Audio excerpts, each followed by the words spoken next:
20th Century Studios is pretty underrated when it comes to the horror genre. Last year they produced Prey, Barbarian, and The Menu, three of my favorites of the entire year. So naturally when I saw they were making a new adaptation of Stephen King's The Boogeyman, directed by Rob Savage, the mastermind behind 2020's The Host, I knew I had to check this film out, and it did take me some time to finally get around to seeing this. But after checking it out, I can easily say that The Boogeyman is a really entertaining horror film and also just a really good time in theaters. This movie carries a budget of $35 million, and so it certainly has a high production value, and that is shown through the effects. For one, I really dug the design of the Boogeyman here. It's very reminiscent of the creature from A Quiet Place mixed with a Demogorgon from Stranger Things.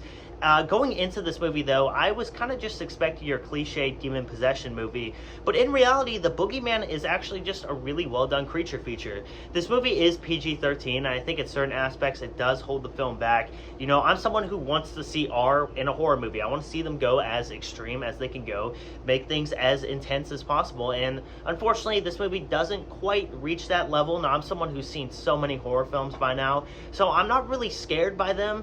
But the Boogeyman is not scary at all. In fact, I would equate this to being as scary as an episode of Goosebumps, which is not really saying that much if you've seen the show.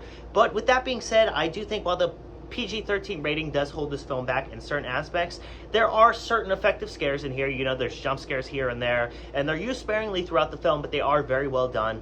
And the kills here, while not gory at all, which is disappointing because we are working with a creature here, they're still effective. There is a specific one that is the opening kill of the scene that I thought was really well done and just a great way to immediately immerse the viewer in. You can tell that you're in for just an insane thrill ride. The cast here is also really solid. I think Sophie Thatcher does a really good job as the lead, and I also like Chris Messina quite a bit as the dad. The cinematography here is very innovative and creative. There's a lot of shots in this film that at first you're looking at an image and you're not sure exactly what it is, but as the shot pans out or as it stays on that image longer, you come to the realization as to what you're looking at. And I think this is a really effective way of not only crafting scares, but just creating a really interesting looking movie. And that's certainly the case with the Boogeyman. I think this looks awesome. The only problem is that this movie took a stop at Cliche City and it did not leave. Everything in this movie is just so predictable. You have the cliche dead mom, the cliche single dad, someone comes along, someone dies, and then the Boogeyman comes along, and you just know exactly what's going to happen in this movie. And don't get me wrong, I love films like this. I enjoy seeing them. But the Boogeyman really doesn't do anything innovative with it. And while I appreciate the fact that this took a different route and was almost more of a creature feature rather than just a straight up paranormal horror film, I feel like that could have been handled really better. For one, we don't exactly get the mythology of what the Boogeyman is. Obviously, we know it's some type of creature that has these demonic abilities, but they don't really explain how that came to be. And the Boogeyman itself is just kind of a generic look. As I said, I think it looks cool because it looks like other things that look cool, like the creature from A Quiet Place or a Demogorgon from Stranger Things. It's just kind of, you know, long-limbed, crawling around, being scary. And you know what? That's effective, but I feel like with the concept of the Boogeyman, you could have easily created a new horror icon, someone in the vein of Freddy Krueger or the Creeper from Jeepers Creepers. And that's just not the case here. It's sort of a creature running around.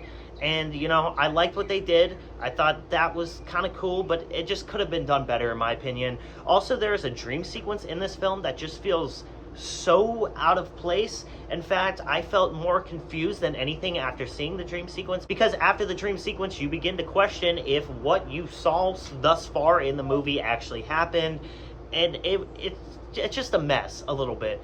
But with that being said, I think The Boogeyman is a really entertaining time. A lot of people are going to hate on this movie. The people I saw it with didn't even like this film. I probably liked it the most out of everyone I saw it with. And I thought it was a good time. I don't think this is scary at all. I don't really think it's doing anything new or innovative, and I don't necessarily see myself revisiting this in the future.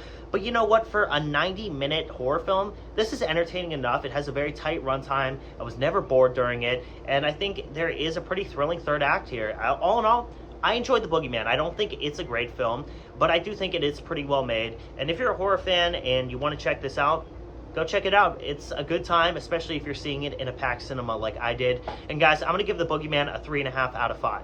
If you guys did enjoy the video, as always, make sure to drop a like and subscribe. It is greatly appreciated. And I'll be back very soon with some brand new content. This is Chai signing off. Peace out.